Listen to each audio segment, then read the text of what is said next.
Yo, what's going on guys? HyperX here. Welcome back to another video for Monster Hunter Rise Sunbreak, and we're back with some more exclusive gameplay, this time showcasing the Greatsword. If you guys missed some of our recent videos, then we've been uploading some gameplay from Sunbreak. Thanks to the awesome guys over at Capcom, we had a chance to go over to their studio and basically go hands-on with a limited portion of the game, fighting Lunagaron in a multiplayer quest and Seregios in a single-player quest, accompanied by Master Arlo, which of course we'll be sharing with you guys very soon.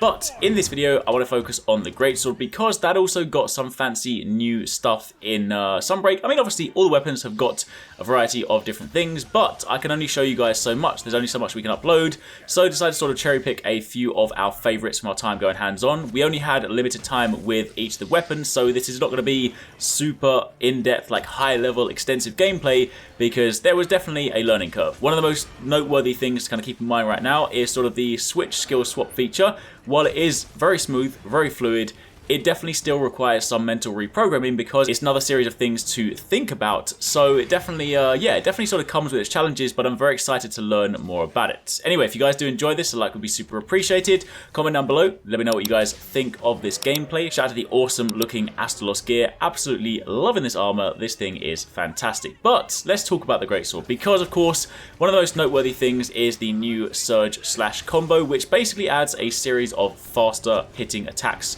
to the Greatsword, and honestly, I just love the animation for this thing. Obviously, I want to take this into training room to work out the sort of damage difference because Greatsword has always been known for being that sort of more deliberate, charged, slower attacking weapon where when you actually line things up, you of course get those nice, big, meaty chops. This does of course remove those charges, doesn't completely remove your ability to charge, you still have certain charged attacks, but your primary combo is now a much faster hitting one. But I just really like the animation, like the way that you swing the Greatsword around. It's always been a very sort of heavy weapon in the way that you look at it as well. Like, you know, all the charges are very heavy overhead sort of swings. Meanwhile, the way that they're sort of throwing around this Greatsword right now is just, I mean, it's just like super anime. Like, you're sliding it across the ground. There's even one point where you basically hold it above your head with one hand and you basically punch the Greatsword into the ground. Just the animation for that thing is brutal. So again, I do want to sort of check out the damage because honestly, even if it doesn't end up being the most damaging thing, I can see myself just wanting to play Greatsword this way because it's just so much fun. It's just a nice sort of fast-paced playstyle. Obviously, not as fast as other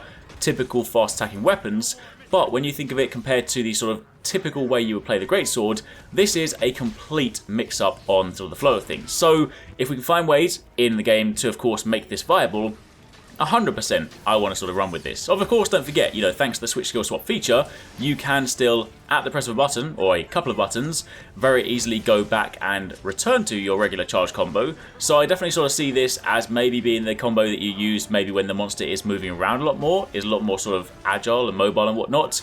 And then when you knock it down, you cause it to flinch, it's trapped, maybe then you, of course, switch skill swap back to your traditional true charge damage combo, so you can of course get those big meaty chops, because again, don't forget, the nice thing about this is that you are not locked into one singular thing. It's not a case of before the quest, say a la Monster Hunter Generations, where you have to like make your choice of your hunter art.